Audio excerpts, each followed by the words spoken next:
Hello everyone, जय हिंद। Welcome you all to mission competition. I hope आप सभी स्वस्थ होंगे, तंदुरुस्त होंगे और तैयारियों में लगे होंगे। तो 69वीं बीपीएससी के लिए घटना चक्र के इस किताब से हम लोग देखिए, घटना चक्र 2023 का ये लेटेस्ट किताब है। इस किताब से हम लोग संपूर्ण भूगोल लेके आए हैं बिहार स्पेशल का।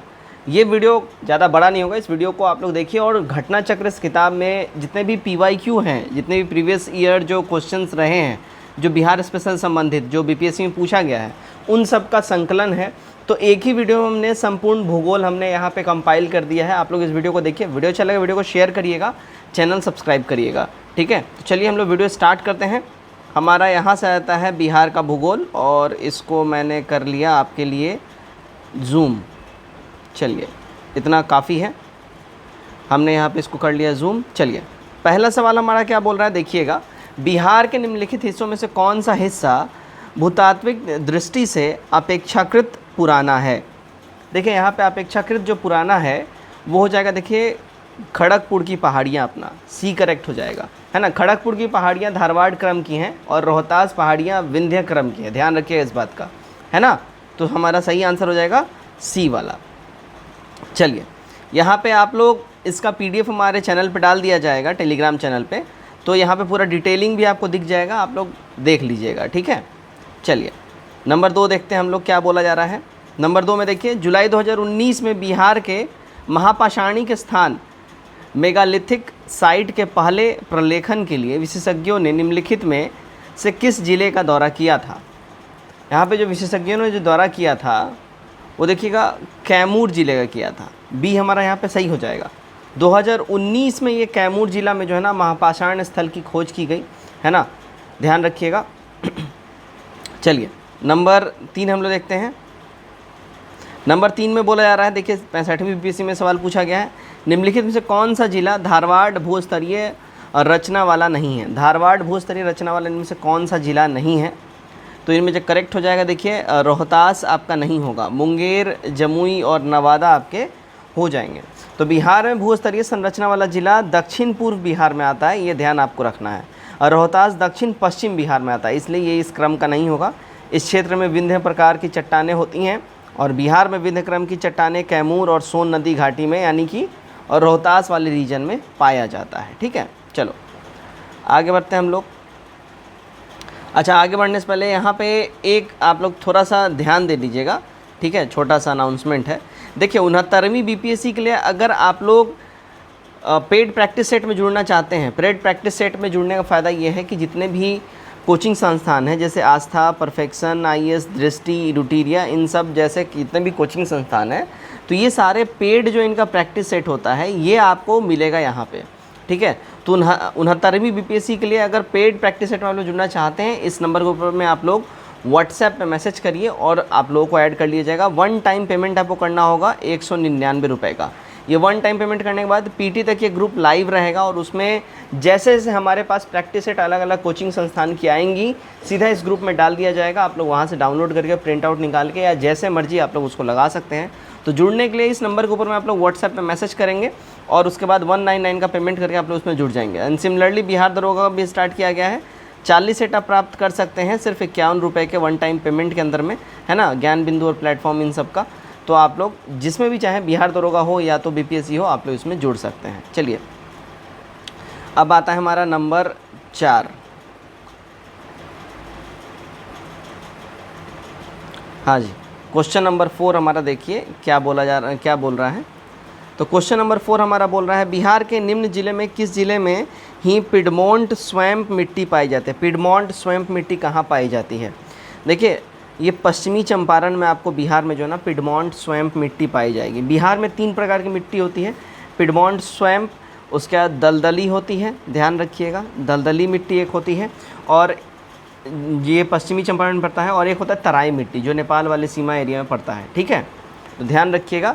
तो पिडमोंट स्वैम्प मिट्टी जो है पश्चिमी चंपारण में आपको मिलेगा, ठीक है। चलो आगे बढ़ते हैं हम लोग। नंबर 5 क्या बोल रहा है। नंबर 5 में ब्रह्मयोनी हिल बिहार के किस ज़िले में स्थित है। ब्रह्मयोनी हिल जो है ये आपको बिहार में मिलेगा, देखिए, रोहतास वाले रीजन में। बी करेक्ट होगा, ठीक है ना। रोहतास वाले एरिया में मिलता है ये, और इसका उल्लेख महाभारत और बौद्ध अभिलेखों में भी मिलेगा आपको, ठीक है। नंबर 6 देखिएगा, क्या बोला जा रहा है, देखिए निम्नलिखित में से कौन सी नदी फतुहा के पास गंगा में मिलती है। देखिए 63वीं बीपीएससी में ये सवाल पूछा है। तो फतुहा के पास जो है अगर जो बात कर ले मिल जाता है कहाँ, गंगा में, तो भाई वो है पुनपुन रिवर। ठीक है, बी हमारा यहाँ पे बिल्कुल ही ठीक हो जाएगा। चलो नंबर 7 देखते हैं हम लोग। 7 नंबर में क्या बोला जा रहा है, बिहार के निम्न प्रशासनिक विभागीय जोड़ों में से किस जोड़े से गंगा नदी नहीं बहती है। गंगा नदी कहाँ से नहीं बहती है, तो देखिए कोसी और मगध वाले रीजन से जो है बिहार का ये प्रशासनिक विभागीय जोड़ा है जहाँ से गंगा नहीं बहती है। इस बात का आप लोग ध्यान रखिए। गंगा नदी जो है ना, अगर इसकी हम लोग बात कर लें, ये अपनी यात्रा देखिए बक्सर से होते हुए, है ना, बक्सर से होते हुए भोजपुर आएगी, सारण आएगी, पटना, वैशाली, समस्तीपुर, बेगूसराय, खगड़िया, मुंगेर, भागलपुर होते हुए कटिहार होकर फिर वो बाहर निकल जाती है वेस्ट बंगाल होते हुए। इस प्रकार कोसी मगध जोड़े में जो है ना नहीं आता है, मगध और कोसी। ठीक है, चलिए आगे बढ़ते हैं हम लोग। नंबर 7 देखते हैं। देखिएगा नंबर 7 में क्या बोल रहा है, बिहार राज्य में गंगा किनारे स्थित जिलों की संख्या कितनी है। गंगा किनारे स्थित जो ज़िले हैं बिहार राज्य में, देखिए वीवीआई है ये सवाल, क्योंकि बहुत बार पूछ चुका है। 12 ज़िले हैं। ठीक है, 12 ज़िला है, ध्यान रखिएगा। 12 ज़िला में कौन कौन है, ध्यान रखिएगा, सारण है, बक्सर है, भोजपुर, पटना, वैशाली, समस्तीपुर, बेगूसराय, लखीसराय, मुंगेर, खगड़िया, भागलपुर और कटिहार। ये 12 ज़िला आपको मिल जाएगा। ठीक है, नंबर 9 देखते हैं हम लोग। नंबर 9 में क्या बोल रहा है, बिहार के किस ज़िले में गंगा नदी सबसे लंबी है। सबसे लंबी गंगा नदी बिहार के किस ज़िले में है, ये आपको बताना है। देखिए गंगा नदी जो है बिहार में सबसे लंबी आपको पटना वाले रीजन में मिलेगी। सी करेक्ट हो जाएगा। देखिए 99 किलोमीटर रीजन जो है, इतना लंबा एरिया पटना में ये कवर करता है। और अभी अभी हमने ऊपर पढ़ा 12 ज़िला से होकर गंगा नदी बहती है। यहाँ 12 ज़िलों का आप लोग देख सकते हो नाम, स्क्रीनशॉट ले लीजिए। ठीक है, चलो अगला सवाल देखते हैं हम लोग। हमारा अगला सवाल है सवाल नंबर 10, है ना। बिहार में प्रवाहित होने वाली निम्न नदियों में से उत्तर की ओर प्रवाहित होने वाली कौन सी नदी है। देखिए उत्तर की ओर प्रवाहित होने वाली अगर हम बात कर लें, ठीक है ना, तो दिए गए विकल्प में से कोई भी नदी उत्तर दिशा में प्रवाहित नहीं होती है। तो हमारा बाय डिफ़ॉल्ट यहाँ पे ई हो जाएगा। ठीक है ना, ध्यान रखिएगा। ठीक है, ये सारी नदियाँ दक्षिण दिशा में प्रवाहित होने वाली है। ठीक है, और पुनपुन नदी जो है इसका उद्गम स्थल उत्तर दिशा की ओर से प्रवाहित होता है और गंगा में जाके मिल जाती है। तो पुनपुन यहाँ पे है ये नहीं है। ठीक है, तो पुनपुन होता है, ध्यान रखिएगा। बाकी ये सारा जो है दक्षिण दिशा से प्रवाहित होने वाली सारी रिवर्स हैं। हमारा ई करेक्ट हो जाएगा। 11 नंबर देखते हैं हम लोग। चलिए 11 में देखिएगा क्या बोल रहा है। नंबर 11 में हमारा बोल रहा है कि कोपेन की जलवायु वर्गीकरण के अनुसार बिहार की जलवायु किससे प्रदर्शित की जाती है ना। बिहार की जो जलवायु है ये ध्यान रखिएगा, ये CWG वर्ग में जो है ना बताया जाता है। ठीक है ना, तो कोपेन का जलवायु वर्गीकरण के अनुसार बिहार का जलवायु CWG हो जाएगा। ये याद रखिएगा, ये पूछता है। ठीक है, चलिए 63वीं में पूछे हुआ था, आगे ही पूछेगा। चलिए भाई आगे बढ़ते हैं। नंबर 12, बिहार के किस कृषि जलवायु क्षेत्र में सबसे अधिक ज़िले हैं। 67वीं बीपीएससी में पूछा हुआ है। तो ये किस में सबसे अधिक ज़िले हो जाएंगे, तो सबसे अधिक ज़िला जो है देखिए उत्तर पश्चिम वाले रीजन में आपका हो जाएगा। बी करेक्ट हो जाएगा। बिहार कृषि जलवायु क्षेत्र 4 में आता है। ठीक है, कृषि जलवायु क्षेत्र 4 के अंतर्गत आता है। इसमें मध्य गंगा का मैदानी क्षेत्र इसको कहा जाता है। और मिट्टी के लक्षण, वर्षा, तापमान और भूभाग के आधार पर बिहार को 3 भागों में बांटा गया, उत्तर पूर्वी, उत्तर पश्चिमी जलोढ़ मैदान और बिहार जलोढ़ मैदान। ठीक है, ध्यान रखिएगा। चलिए नेक्स्ट देखिए नंबर 13 क्या बोल रहा है। नंबर 13, मुजफ्फरपुर, दरभंगा, चंपारण जिले में कौन सी मिट्टी अधिकांशतः पाई जाती है। इन सारे ज़िलों में जो मिट्टी अधिकांशतः ज़्यादातर जो पाई जाती है वो देखिए नवीन जलोढ़ मिट्टी होती है ना। नई जलोढ़ मिट्टी जो है यहाँ पाई जाती है। रीज़न है देखिए मुजफ्फरपुर हो, दरभंगा हो, चंपारण जिला हो, ये सब बाढ़ग्रस्त एरिया रहता है। यहाँ पे बाढ़ आता रहता है। जब बाढ़ आएगा तो बाढ़ जो है अपने साथ नई मिट्टियाँ बहा के लाएगा, तो नवीन जलोढ़ मिट्टी हो जाएगा। ध्यान रखिए इस बात का। ठीक है, चलो भाई आगे बढ़ते हैं हम लोग। देखिए नंबर 14, बिहार का सर्वाधिक जूट उत्पादक जिला कौन सा है। सबसे ज़्यादा जूट उत्पादन करने वाले जिला बिहार में पूर्णिया है। डी हमारा करेक्ट हो जाएगा। ठीक है, पूर्णिया जो है यहाँ पे सबसे अधिक जूट उत्पादन करता है ना।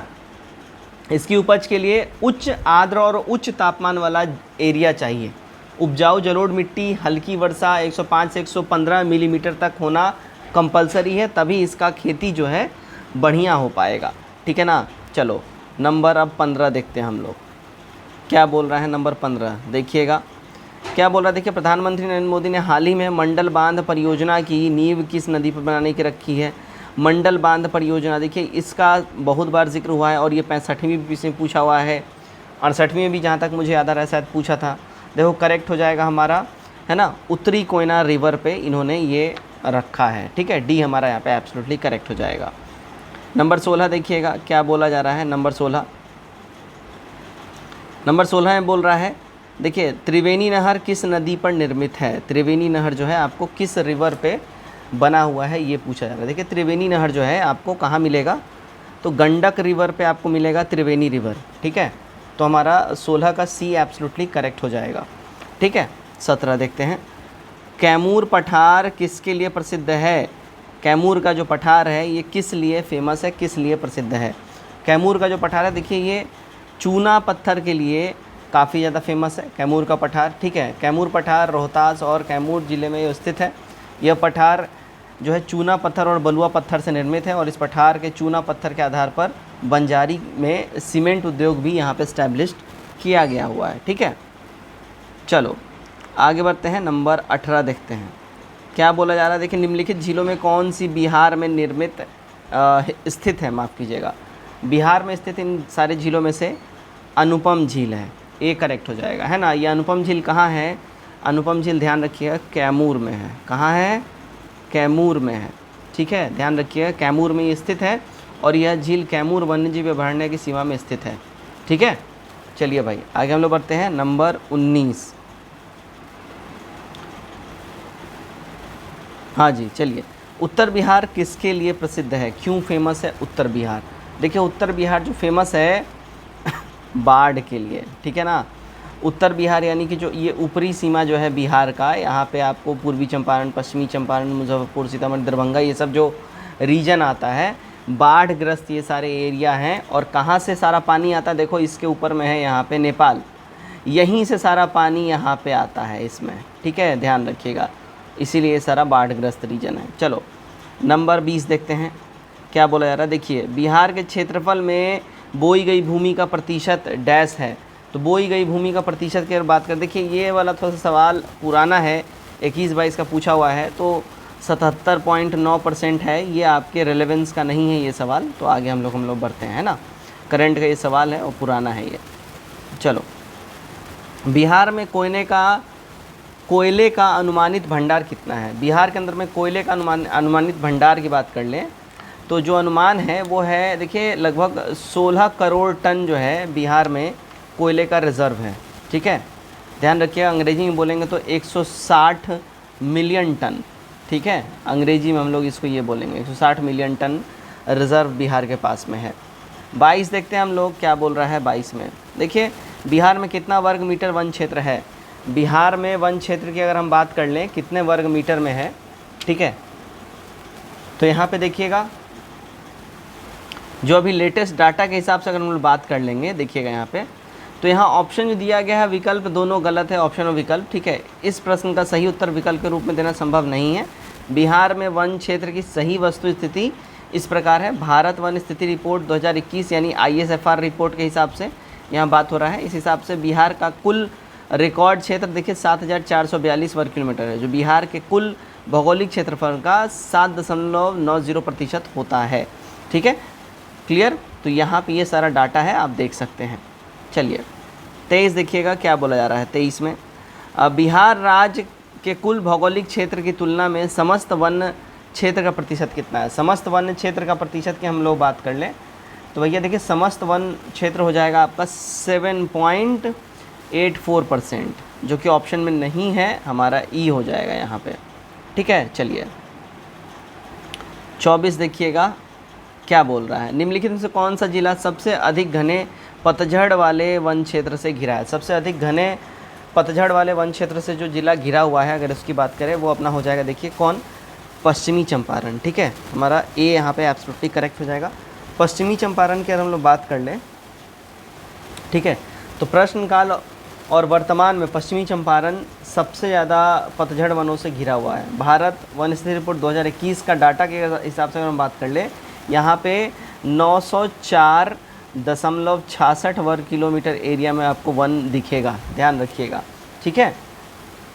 चलिए 25 नंबर देखिएगा, क्या बोल रहा है, निम्नलिखित में कौन सा शहर बिहार के सबसे पूर्वी भाग में स्थित है। बिहार के सबसे पूर्वी भाग में जो शहर स्थित है वो है, देखिए, कटिहार।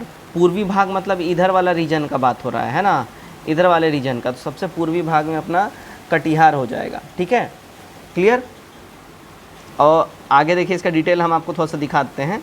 तो बिहार के सबसे पूर्वी भाग में कटिहार है, और कटिहार के दक्षिण पश्चिम में भागलपुर आपको मिलेगा, दक्षिण पूर्व में पूर्णिया आपको मिलेगा, यहाँ वाले रीजन में पूर्णिया आ जाएगा, ठीक है, तो ये ध्यान रखिएगा। चलिए 26 देखते हैं हम लोग। बिहार का कुल भौगोलिक क्षेत्रफल कितना है। तो बिहार का कुल भौगोलिक क्षेत्रफल की हम लोग बात कर लें, कितना है भाई। तो बिहार का जो है कुल भौगोलिक क्षेत्रफल अगर हम लोग बात करें, देखिए 1,73,000, ठीक है, 877 वर्ग किलोमीटर, ठीक है, ध्यान रखिएगा। आई नो आप लोग 1 लाख, और यहाँ पे अगर हम बात कर लें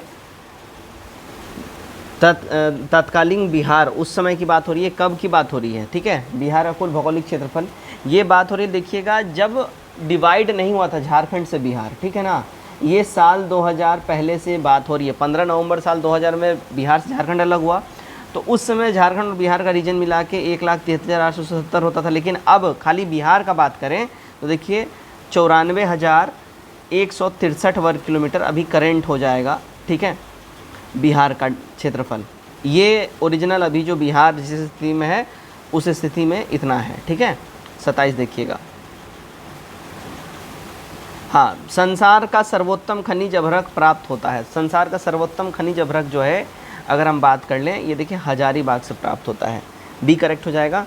और ध्यान रखिए यहाँ से हजारीबाग, गिरडीह, कोडरमा से प्राप्त होता है, और यह लगभग 80% अभ्रक जो है ना, 80% यहाँ से अकेले प्राप्त हो जाता है, ध्यान रखिएगा। 28 देखते हैं हम लोग, क्या बोला जा रहा है। बिहार का तराई प्रदेश विस्तृत है। तो बिहार का जो तराई प्रदेश है वो विस्तृत है, भारत नेपाल सीमा के समानांतर इनके बराबर विस्तृत है, बी करेक्ट हो जाएगा, ठीक है ना। 29 देखिएगा, क्या बोला जा रहा है 29 में देखिएगा, बिहार की सुमेश्वर श्रेणी है।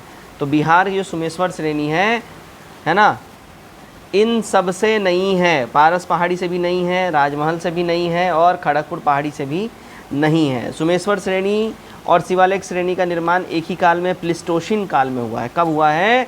प्लिस्टोसिन काल में, है ना, हुआ है, ध्यान रखिएगा।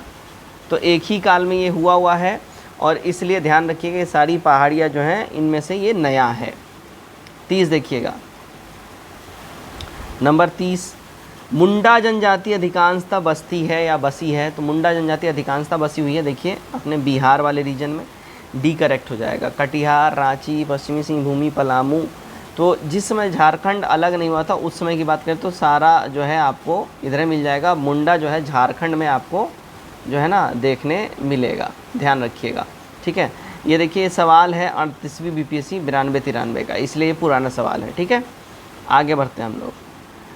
अब आते हैं हम क्वेश्चन नंबर 31 पे। अब 31 देखिएगा, बिहार से होकर जाने वाली राष्ट्रीय राजमार्ग कौन सी है। तो बिहार से होकर जाने वाली राष्ट्रीय राजमार्ग जो है, ये भी देखिए, चूँकि ये बीपीएससी 43वीं बीपीएससी का सवाल है, ठीक है, इसलिए पुराना है। तो राष्ट्रीय राजमार्ग नंबर 23 यहाँ बोला जा रहा है, तो ये जो है उस हिसाब से बोला जा रहा है। अगर आज के हिसाब से अगर हम बात कर लें, है ना, तो नेशनल हाईवे जो है अपना, अगर हम बात कर लें 31, 33, 231, 327, 227, 22, 120, ये सब बिहार से गुजरती है। बिहार में राष्ट्रीय राजमार्ग जो हम बात करें, इसकी कुल लंबाई अगर बात करें NHAI 31 अगस्त 2021 के हिसाब से 5,940 किलोमीटर का जो है एरिया बिहार में नेशनल हाईवे का है, ठीक है, ध्यान रखिएगा। और राष्ट्रीय राजमार्ग संख्या 27 EW सबसे लंबा है बिहार में, ठीक है, सबसे लंबा है, ध्यान रखिएगा इस बात का, सबसे लंबा है ये, ठीक है, 487 किलोमीटर इसकी लंबाई है, ठीक है। चलिए भाई आगे हम लोग बढ़ते हैं। बिहार में राष्ट्रीय मार्गों की कुल लंबाई, अब यहाँ देखिए चूँकि ये पुराना सवाल है, ठीक है, अभी अपडेटेड की अगर हम लोग बात कर लें, कुल लंबाई अभी मैंने आपको बताया यहाँ पे 5,940 किलोमीटर की टोटल लंबाई हो जाती है बिहार में। तो यहाँ पे ऑप्शन में है ही नहीं और ई ऑप्शन भी नहीं है, इसलिए यहाँ पे ब्लैंक रखा गया है ना, क्योंकि यहाँ पे ऑप्शन ए गड़बड़ है। चलिए आगे बढ़ते हैं हम लोग। 33 छोटा नागपुर पठार, है ना। देखिए छोटा नागपुर के जंगल, माफ़ कीजिए, छोटा नागपुर का जंगल बोला जा रहा है, ठीक है। तो ये देखिएगा पतझड़ होते हैं और साथ ही साथ सवाना टाइप के होते हैं, ये दोनों ही टाइप के होते हैं। सी हमारा करेक्ट हो जाए, छोटा नागपुर के जंगल इन दोनों ही कैटेगरी के होते हैं। क्लियर। आगे हम लोग बढ़ते हैं।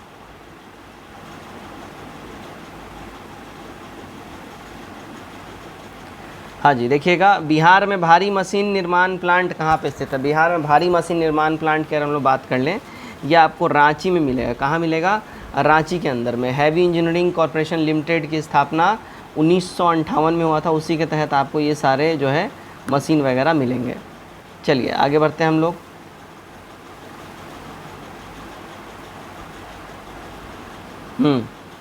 देखिएगा टाटा लौह इस्पात कारखाने में लौह अयस्क की पूर्ति होती है। यहाँ पे लौह अयस्क की जो पूर्ति है वो देखिए सिंह भूमि से होती है। लौह अयस्क की पूर्ति कहाँ से होती है? सिंह भूमि वाले क्षेत्रों से होती है। आगे बढ़ते हैं नंबर 36। देखिएगा 36 में क्या बोला जा रहा है, ठीक है।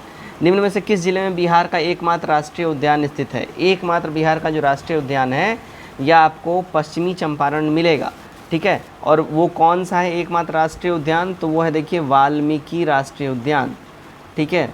वाल्मीकि अभयारण्य इसको बेसिकली बोला जाता है, ठीक है जी। चलिए नंबर 37 देखते हैं हम लोग। बिहार का कौन सा शहर वन्यजीव अभयारण्य यानी वाइल्ड लाइफ सेंचुरी और राष्ट्रीय पार्क के लिए प्रसिद्ध है? कौन सा प्रसिद्ध है? तो देखिएगा अगर हम बात कर लें, ये सवाल हो रही है जब झारखंड अलग नहीं हुआ था, साल 2000 पहले से ये सवाल है।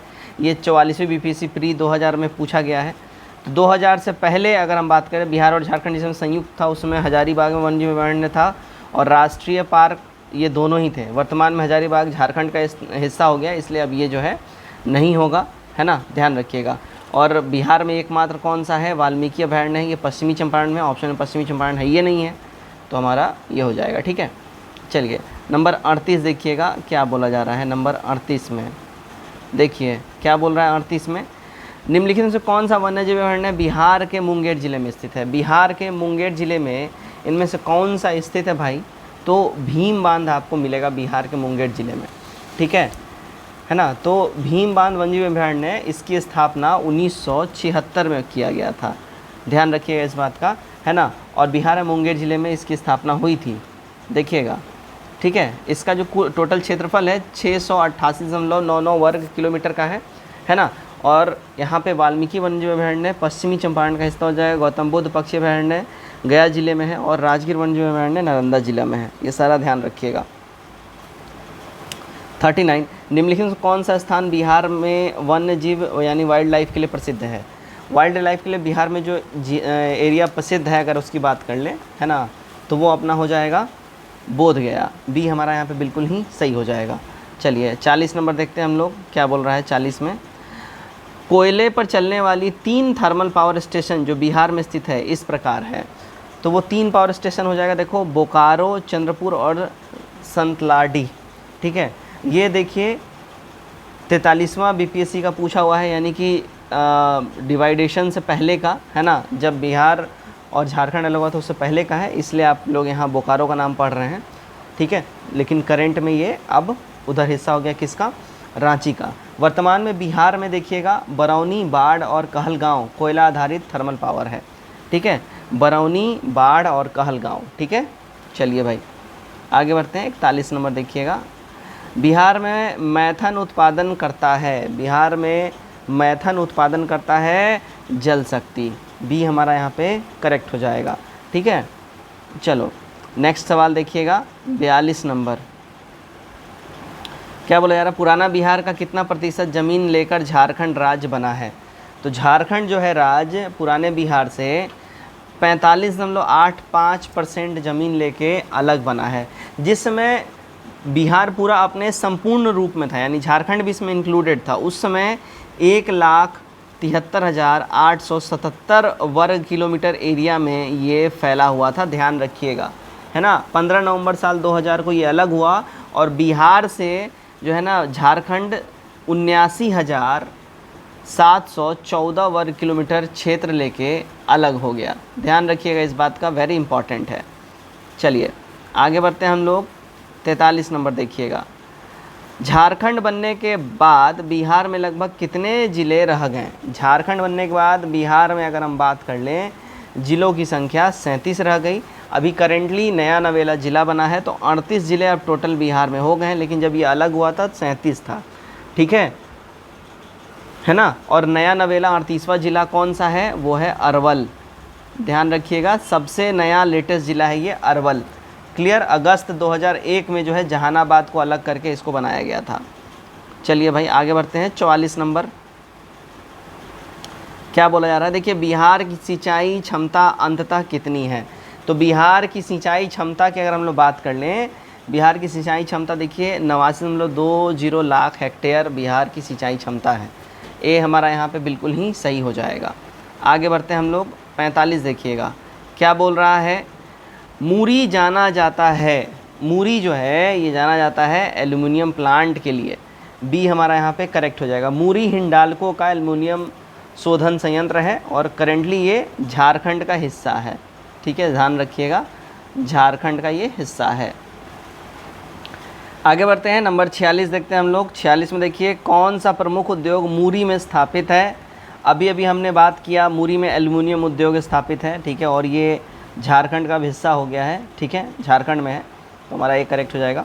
चलिए आगे बढ़ते हैं हम लोग। ये 2001-2 में पूछा गया ये सवाल है, ठीक है। 47 देखिएगा क्या बोला जा रहा है, पटना का स्थानीय समय क्या है। पटना का जो स्थानीय समय है भारत के मानक समय से ये आगे है, पटना का स्थानीय समय, ध्यान रखिएगा इस बात का, है ना। देखिएगा पटना का मानक समय भारतीय मानक समय से निर्धारित होता है। भारत का मानक समय 82 डिग्री 30 मिनट पूर्वी देशांतर, जो प्रयागराज इलाहाबाद से मिर्ज़ापुर होते हुए गुजरता है ना। जबकि पटना का स्थानीय समय भारतीय मानक समय से आगे है। पटना 85 डिग्री 13 मिनट पूर्वी देशांतर पर अवस्थित है। देखिएगा 3 डिग्री का फ़र्क है यहाँ पे, ठीक है, इसलिए आगे है बिहार का, पटना का।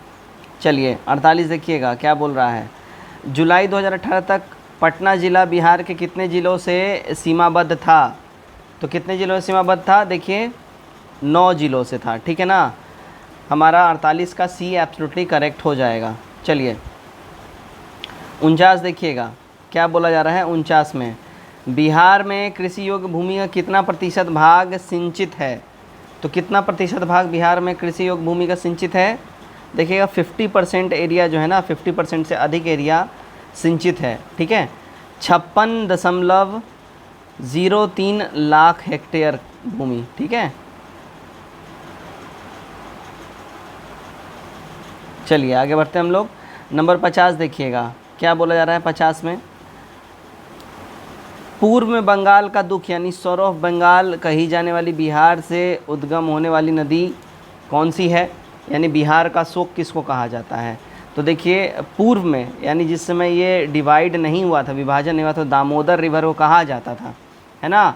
बंगाल का दुख दामोदर नदी को अभी भी कहा जाता है। दामोदर नदी झारखंड के लातेहार ज़िले से निकलती है, ठीक है। अभी अगर बिहार का बोलेंगे तो कोसी रिवर हो जाएगा। बिहार का शोक कौन सी नदी है, कोसी है, ठीक है। चलो आगे बढ़ते हैं हम लोग। 51 नंबर, बिहार में उत्पादन की दृष्टि से चावल के बाद दूसरी फसल कौन सी है। उत्पादन की दृष्टि से पूछ रहा है तो यहाँ पे हो जाएगा, देखिए गेहूँ उत्पादन की दृष्टि से चावल के बाद दूसरी सबसे बड़ी फसल हो जाएगी, ठीक है। चलिए भाई 52 नंबर हम लोग देखते हैं क्या बोला जा रहा है। 52 में बिहार की मुख्य खाद्यान्न फसल कौन सी है। तो बिहार की मुख्य खाद्यान्न फसल हो जाएगी, देखिए चावल, गेहूँ और मक्का। ये हमारा यहाँ पे एब्सोल्युटली करेक्ट हो जाए। अगले सवाल की ओर बढ़ते हैं। सवाल नंबर 53 देखिएगा क्या बोल रहा है, बिहार में कृषि का स्वरूप क्या है। तो बिहार में कृषि का जो स्वरूप है अगर हम लोग बात कर लें, देखिएगा, है ना, आत्मनिर्भर टाइप का कृषि का स्वरूप है। डी हमारा करेक्ट हो जाएगा। बिहार कृषि में आत्मनिर्भरता की स्थिति वाला राज्य है, ठीक है, वो किसी और पे डिपेंडेंट नहीं है। चलिए 54 देखिएगा क्या बोला जा रहा है। 54 में इनमें से कौन सा सत्य है ना, सत्य की बात हो रही है। तो बिहार कोयले और अभ्रक का मुख्य उत्पादक रहा है, ये हमारा यहाँ पे करेक्ट हो जाएगा। ठीक है, ये 2001-2002 में 45वीं बीसी का सवाल है। उस समय में झारखंड बिहार का हिस्सा था, इसलिए इसको उस हिसाब से बोला जा रहा है, ध्यान रखिएगा। तो उस हिसाब से हमारा ए तो फ़िलहाल सही हो जाएगा। ठीक है, चलो अगर डिटेल आप लोग पढ़ना चाहें डिटेल देख लीजिए। बिहार कोयला और अभ्रक का मुख्य उत्पादक था, परंतु झारखंड राज्य बनने के बाद अब ऐसा नहीं रहा है। उड़ीसा को वर्ष 1936 में बिहार से अलग कर नया राज्य बनाया गया और झारखंड राज्य बनने के बाद बिहार की सीमा उड़ीसा से नहीं लगती है। अब बिहार में 10 दलीय विधायिका है। ठीक है, द्विसदनीय, माफ़ कीजिएगा, द्विसदनीय विधायिका है। पलामू रांची किस खनिज के लिए प्रसिद्ध है? पलामू रांची जो है ये किस खनिज के लिए प्रसिद्ध है? ये प्रसिद्ध है लौह अयस्क के लिए। चलो आगे देखिए 56 नंबर में क्या बोल रहा है, देश के कुल खनिज उत्पादन में कितना प्रतिशत बिहार से प्राप्त होता है? तो टोटल का अगर हम बात कर लें, है ना, देखिएगा यहाँ पे डाटा यहाँ पे आपको नहीं मिला है। ठीक है, ये 1996 का ये सवाल दिखा रहा है और ये 41वीं बीसी का है। तो यहाँ पे अगर आप लोग डाटा देखिएगा तो बिहार का जो है हिस्सा 3% तक है अभी फ़िलहाल। अगर हम बात कर लें कुल खनिज का, 2019-20 की रिपोर्ट के अनुसार देश में कुल खनिज उत्पादन मूल में परमाणु और ईंधन खनिज को छोड़कर, जबकि कुल खनिजों में बिहार का 3% ही शेयर है। 57 देखिएगा, देश में कच्चे तांबे के उत्पादन में बिहार का क्या स्थान है? कच्चे तांबे के उत्पादन में बिहार का जो स्थान है वो दूसरा है, सी करेक्ट हो जाएगा। ठीक है, वर्तमान में तांबा उत्पादन में बिहार कहीं नहीं एग्जिस्ट करता है। 1995 का सवाल था, इसलिए ऐसा आपको यहाँ देखने मिल रहा है। वर्तमान में तांबा उत्पादन में बिहार कहीं आपको नहीं मिलेगा। चलिए, निम्न में से कौन कौन से खनिज बिहार में मिलते हैं? बिहार में जो खनिज मिलते हैं अगर हम बात कर लें, कोयला अब ये झारखंड में हो गया है। ठीक है, लोहा और मैग्नीज, तो यहाँ पे देखिए ये 44वीं बीपीएससी का सवाल था, 44th बीपीएससी का, इसलिए जो है ये रिलेवेंट नहीं होगा। बिहार में अगर हम अभी करंट की बात करें वर्तमान समय में, तो लाइमस्टोन मिलेगा, अभ्रक मिलेगा, पाइराइट, क्वार्ट्ज और स्टेराइट, ये सारे बिहार में भी खनिज मिलेंगे वर्तमान में, बिहार में वर्तमान समय में। ये ध्यान रखिएगा, वेरी इंपॉर्टेंट है। ठीक है, ये आपको ध्यान रखना है। चलिए आगे बढ़ते हैं हम लोग नंबर 59 की ओर। क्या बोल रहा है, खनिज और जिले के निम्न जोड़े में कौन सा जोड़ा सही है? इनमें सही जोड़े की बात कर लें। ठीक है, तो देखिएगा इसमें लाइमस्टोन कैमूर में मिलता है, सही बात है। 66th बीपीएससी में ये सवाल पूछा गया है। ठीक है, तो देखिए बिहार में कैमूर, भभुआ, मुंगेर और रोहतास जिले में लाइमस्टोन यानी माइका, नवादा जिला, क्वार्ट्ज लखीसराय, मुंगेर तथा नालंदा जिले में लेड, जिंक, बांका, रोहतास में जो है ये सब पाया जाता है। क्लियर। 60 देखिएगा क्या बोला जा रहा है। 60 में बिहार के कुल भौगोलिक क्षेत्र का वनाच्छादित क्षेत्र प्रतिशत लगभग कितना है? तो वनाच्छादित क्षेत्र प्रतिशत की हम लोग बात कर ले, देखो करेंट डाटा की अगर हम लोग बात करेंगे तो ये 1997-98 सवाल है, तो ये इररिलेवेंट है। भारतीय वन स्थिति रिपोर्ट 2021 के अनुसार, यानी कि ISFR रिपोर्ट के अनुसार जो 2021 में आई थी, 7.84% जो है भाग पर वन बिहार में एग्जिस्ट करता है। तो आपको ये वाला डाटा याद रखना है।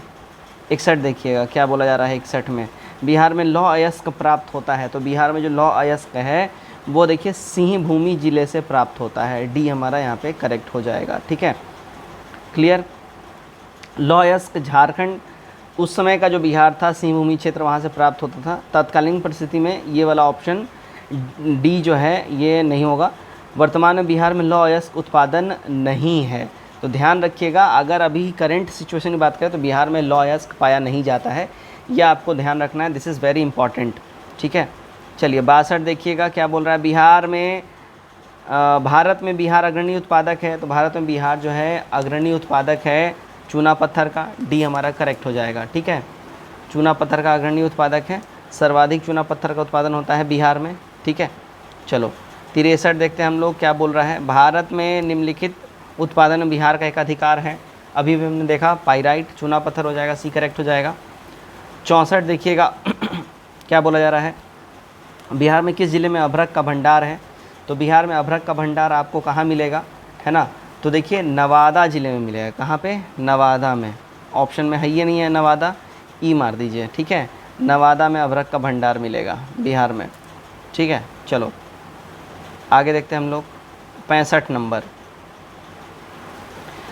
झारखंड का लौह अयस्क उत्पादन सर्वाधिक महत्वपूर्ण जिला कौन सा है? सबसे ज़्यादा महत्वपूर्ण जिले की अगर हम लोग बात कर ले कौन सा है भाई, तो देखिए सिंहभूमि हो जाएगा। फिर से ध्यान रखिए ये 2001 2002 में ये परीक्षा हुआ था 45वीं बीपीएससी, ठीक है, तो उस समय के हिसाब से ये बोला जा रहा है।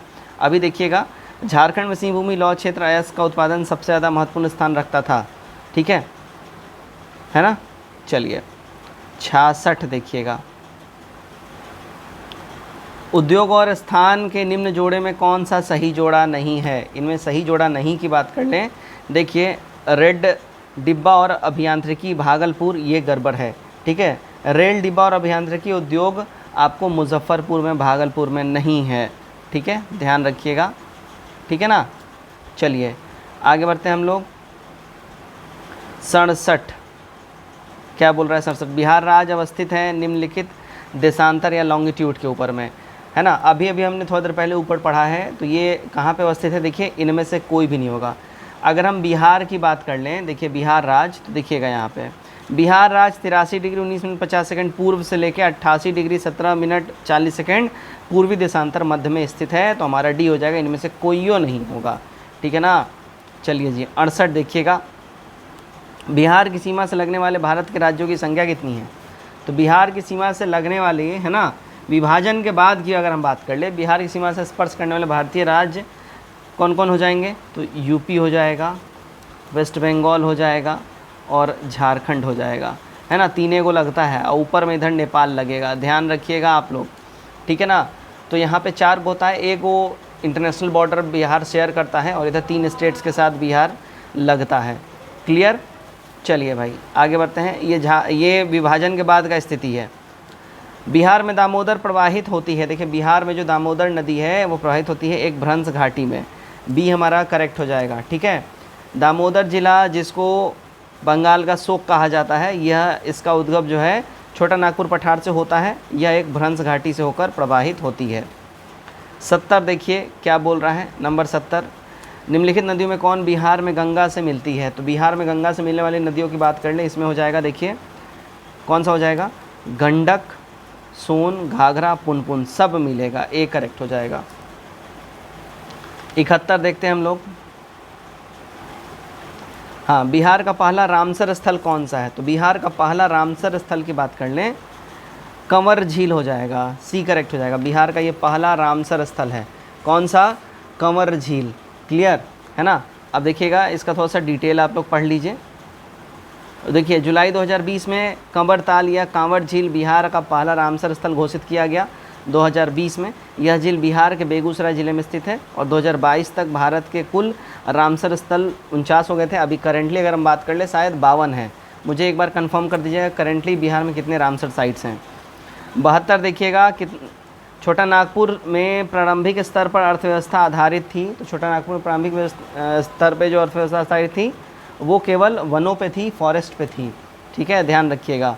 छोटा नागपुर पठार में प्रारंभिक स्तर पर अर्थव्यवस्था केवल वन पर आधारित थी। छोटा नागपुर पठार इलाका है, छोटा नागपुरी पठारी इलाका है, यह कृषि कार्य सहज नहीं था, इसलिए सिर्फ वन पे ये लोग डिपेंडेंट थे। चलिए 73 देखिएगा क्या बोला जा रहा है। 17वीं शताब्दी में बिहार में सोने की खान कहाँ स्थित थी? तो सोने की खान 17वीं शताब्दी में बिहार में, है ना, पटना में स्थित थी, ध्यान रखिएगा, बी करेक्ट हो जाएगा। और रॉल्फ फिंच के अनुसार पटना में लोग कुछ खास स्थलों में गहरी खाई खोदकर बड़े बड़े कटोरे में मिट्टी को धोकर स्वर्ण कण प्राप्त करते थे। चलिए 74 नंबर देखते हैं हम लोग। देखिएगा 74 में निम्नलिखित में से बिहार के कौन से ज़िले के कुछ इलाके पश्चिम बंगाल को दिए गए थे? तो ये कौन से दिए गए थे? तो पूर्णिया और मानभूमि वाला क्षेत्र, है ना। तो बिहार के कौन से ज़िले कुछ इलाके पश्चिम बंगाल दिए गए हैं? तो पूर्णिया और मानभूमि वाला क्षेत्र को दिया गया हुआ है, ठीक है। चलिए भाई आगे बढ़ते हैं। ये 1956 राज्य पुनर्गठन के समय में हुआ था, ठीक है, उस समय तत्कालीन बिहार से इसको दिया गया था। चलिए भाई आगे बढ़ते हैं। 75 नंबर, बिहार में जंगल फैली हुई है। तो बिहार में जंगल फैली हुई है वो 29 लाख हेक्टेयर क्षेत्र पर जो है जंगल बिहार में फैली हुई है, ध्यान रखिएगा इस बात का, ठीक है ना। यहाँ पे देखिए 1993 के वन स्थिति रिपोर्ट के हिसाब से 29.2 लाख हेक्टेयर बोला जा रहा है, ठीक है। और 2021 के अनुसार बिहार में उपग्रह से प्राप्त आंकड़ों के विश्लेषण के अनुसार 7,380.79 वर्ग किलोमीटर क्षेत्र में, यानी 7.84% कुल क्षेत्रफल का है, इसमें वन आच्छादन है बिहार में, ठीक है। आगे बढ़ते हैं। 76 बिहार में क्षेत्र के प्रतिशत के रूप में कुल वन क्षेत्र है, तो यहाँ पे कुल वन क्षेत्र की बात अगर हम लोग कर लें, ठीक है, 7.84% अभी हमने पढ़ा है, ठीक है। ये पुराना वाला क्वेश्चन, लेकिन करंट हमारा 7.84% हो जाएगा। चलिए नंबर 77 देखिएगा क्या बोला जा रहा है। 77 नंबर, एशिया सबसे बड़ा जलप्रपात फॉल्स यानी हुंडू किस जगह के पास है? हुंडू जलप्रपात, ये भैया देखिए रांची में है हुंडू जलप्रपात, ठीक है, क्लियर। सुवर्ण रेखा नदी पर स्थित है ये। 78 देखिएगा, बिहार का अधिकांश क्षेत्र आच्छादित है, तो बिहार का जो है अधिकांश क्षेत्र जो है ये आच्छादित है, देखिए कछारी मिट्टी से आच्छादित है, बी हमारा करेक्ट हो जाएगा। अधिकांश क्षेत्र कछारी मिट्टी या दोमट मिट्टी से आच्छादित है। 79 देखिएगा क्या बोल रहा है, बिहार का शस्य गहनता कितना है? तो बिहार का शस्य गहनता जो है 128% हो जाएगा, ठीक है, क्लियर। अभी देखिए 2019-20 में आर्थिक समीक्षा के हिसाब से 144% शस्य गहनता हो गया, लेकिन प्रश्नकाल में 128% ही था। अभी 144% होगा, ध्यान रखिएगा। लेटेस्ट डाटा 144% का है शस्य गहनता बिहार में। 80 नंबर देखिएगा, आज़ादी के बाद बिहार में सिंचित क्षेत्र बढ़ा है लगभग कितना? तो ये सिंचित क्षेत्र बढ़ा है 10 गुना आज़ादी के बाद से, ठीक है, ध्यान रखिएगा इस बात का। कितना बढ़ गया है? 10 गुना। देखिएगा आज़ादी के बाद से बिहार में सिंचित क्षेत्र बढ़कर लगभग 10 गुना हो गया है। आज़ादी के समय कुल सूजित सिंचाई क्षमता वाला 4 लाख हेक्टेयर था, जो वर्तमान 2020-21 के डाटा के अनुसार 81.91 लाख हेक्टेयर हो गया है। चलिए भाई 81 देखते हैं हम लोग क्या बोल रहा है। बिहार में कृषि के अंतर्गत क्षेत्र है, तो बिहार में जो है कृषि के अंतर्गत जो क्षेत्र हो जाएगा, है ना, ये देखिए 50.77 लाख हेक्टेयर हो जाएगा, ठीक है, ध्यान रखिएगा आप लोग, ठीक है। आगे बढ़ते हैं। 82 देखते हैं हम लोग क्या बोला जा रहा है। 82 नंबर, हाँ जी, बिहार में किस प्रकार के उद्योग की प्रत्याशा एवं संभावनाएं हैं? तो प्रत्याशा और संभावनाएं बिहार में किस प्रकार के उद्योग की है? तो देखिए कृषि आधारित उद्योगों की प्रत्याशा और संभावनाएं बिहार में आपको मिलेगी, ठीक है। बिहार सूचना और संचार प्रौद्योगिकी, खाद्य प्रसंस्करण एवं कृषि आधारित तथा वस्त्र परिधान चमड़ा आधारित उद्योग की प्रत्याशा एवं संभावनाएं चिन्हित की गई हैं, लेकिन अभी जो आपको बात करें जो ज़्यादा प्रबल है वो कृषि आधारित उद्योग ही प्रबल है, ठीक है। सो फ्रेंड्स, चलिए यहाँ पे हमारा ये जो वीडियो है ये समाप्त होता है बिहार स्पेशल का, जिसमें हमने संपूर्ण भूगोल जो है कंप्लीट किया बिहार स्पेशल का, जो कि PYQ यानी प्रीवियस ईयर में पूछा गया था। यहाँ पे हमने संपूर्ण कंप्लीट कर लिया। वीडियो अच्छा लगे वीडियो को पे कमेंट करके अपने राय ज़रूर दीजिए, वीडियो को ज़्यादा शेयर करिए, चैनल सब्सक्राइब करिए। धन्यवाद।